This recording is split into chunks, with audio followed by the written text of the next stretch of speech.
Welcome back to Men and the City. Hope you're doing well wherever you may be. It's a bit cold today, so I'll try and condense this video if I can. Today's video is called The Men's Party. So there's a tweet that was sent out. I'll include it in the description below. But it was tweeted out by a guy named Balaji, who is an entrepreneur, an investor, and he referred to this growing gap that many folks have been aware of and discussed over the last, I would say, 10 years, maybe longer, between young men and young women.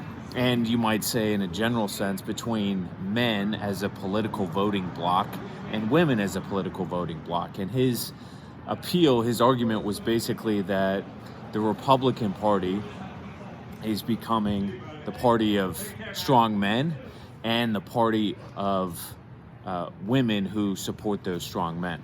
Now, whether or not that's true is another matter. I happen to think it's utterly not true, but that's an increasingly mainstream point of view.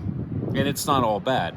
But the reason I wanted to talk about that today is because you're hearing more and more about gendered politics. Again, this division, this cleavage between men and women, especially between young men. And that relates specifically to the neo-masculine movement. And really what this tweet is all about is the neo-masculine movement. This gentleman does not particularly understand it the way that you and I do, but that's what he's addressing, unwittingly or otherwise. The women's movement, or women's political empowerment, as most of you know, has been a long process. And it started with what's called first wave feminism. And first wave feminism was the suffrage movement, which culminates in the early 20th century in the United States. And the suffrage movement was primarily about granting political rights to females. And for most of American history, and indeed most of Western history and most history around the world, there has been a gap between the political power of men versus the political power of women. Now, that is often framed, according to the feminists, as evidence of female oppression. Well, in some cases maybe it was, in some cases it probably wasn't. As we know, history is complicated. But it does speak to archetypes that inform how genders behave, how they think, so forth and so on. And needless to say, the empowerment of women politically has come with dramatic consequences for the Western world. And we can clearly see, as women have become more powerful politically, as they have taken control of corporations, as their representation in the military, in government, and so forth has become larger and larger, that correlates strongly with a broad-based decline of our society, of our economy, of our industriousness. I made a video a few weeks ago about the comprehensive decline of readiness in the U.S. military because of the presence of women. Now, a lot of people push back on that and would take exception with that remark or say that it's more complicated, but I'm here to tell you it's not. It is a categorical fact, and it's one that I suspect is going to be exposed in the weeks and months ahead.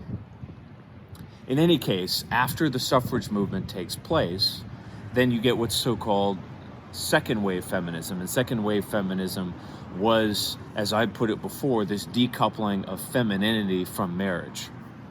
And that, too, has come with tremendous social consequences.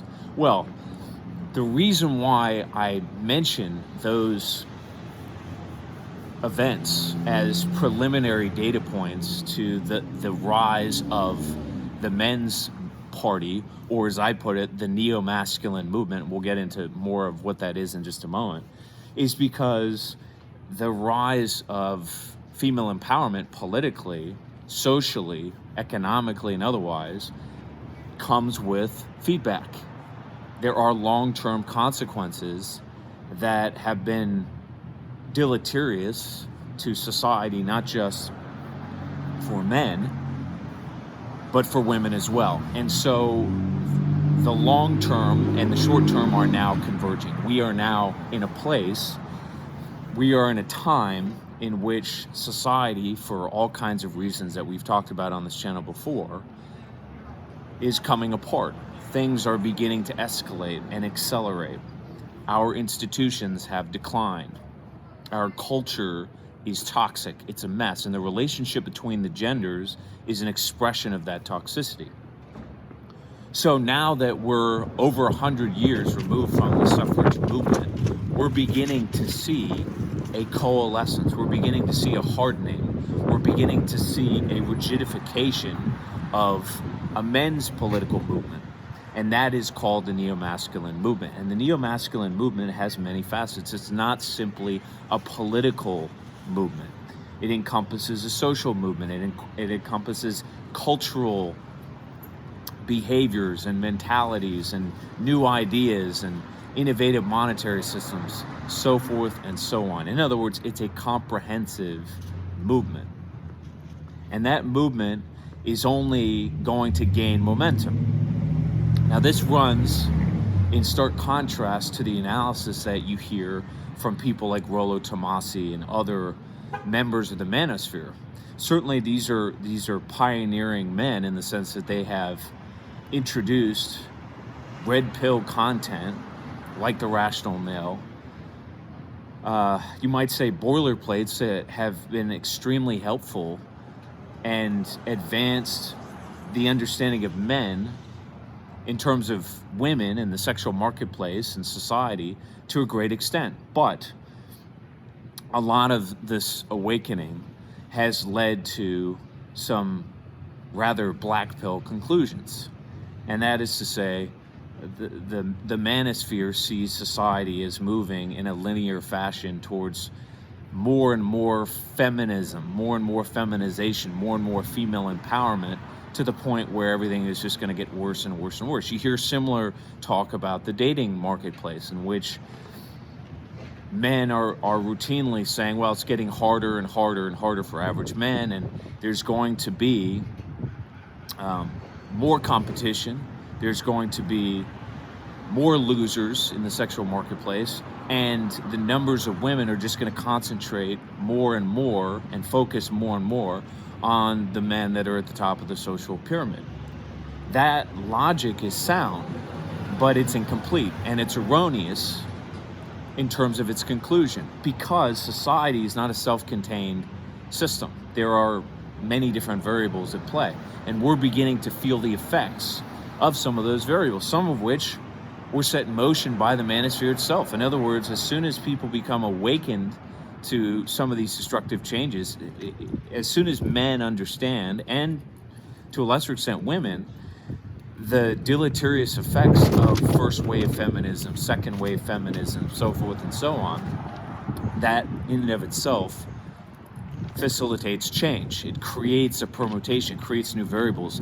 It changes the behavior and causes more reactivity. And that's exactly what is happening with the neo-masculine movement. This hardening against wokeism, against feminization, against feminism in all of its forms. And as I said, this is a process that has just begun. It's only going to continue to escalate as we enter into hard times, or what I call the age of scarcity. As things begin to destruct overseas, as we experience the early stages of war, and we're starting to lose people in forward bases that we shouldn't have anyway, but that's a conversation for another time. But we're starting to experience casualties in different parts of the Middle East and mishaps of various kinds in the fleet. These things are well documented. And of course, the feminization of our government and the mismanagement thereof is also beginning to manifest. You're starting to see more accidents, industrial accidents. You're beginning to see a breakdown of our emergency response systems. And there was a very compelling article written recently that I'll link to below that addressed many of these themes. And it's all tied to feminism or feminization in one way or another, because the female voting bloc has been weaponized against us, against men.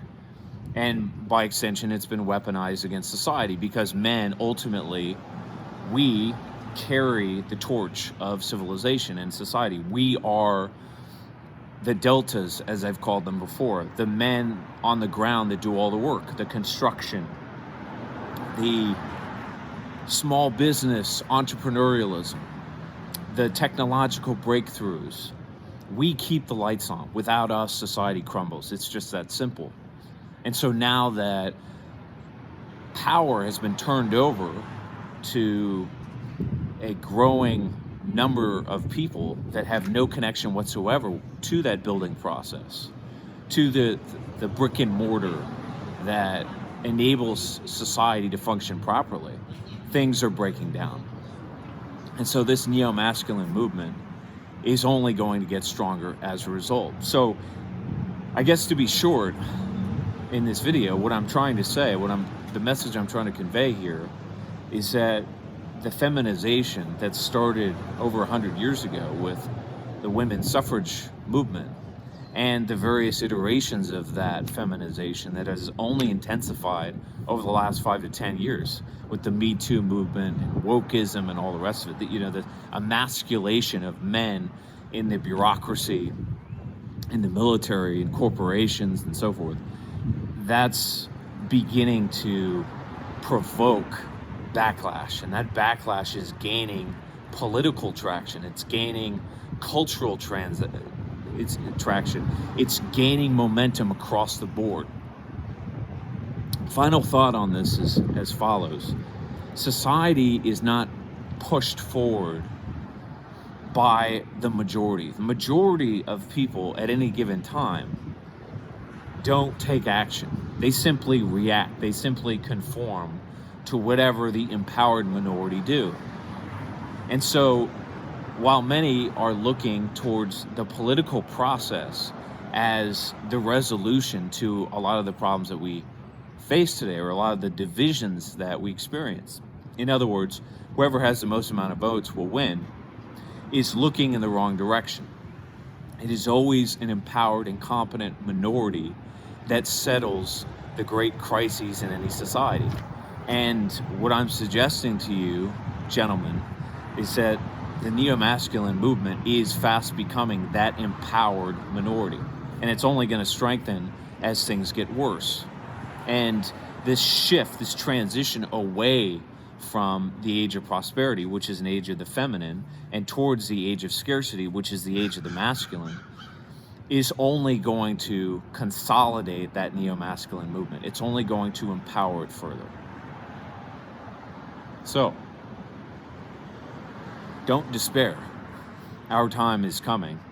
And I think that the evidence for that in mainstream culture in various ways, which is expressed in this tweet, talking about the men's party,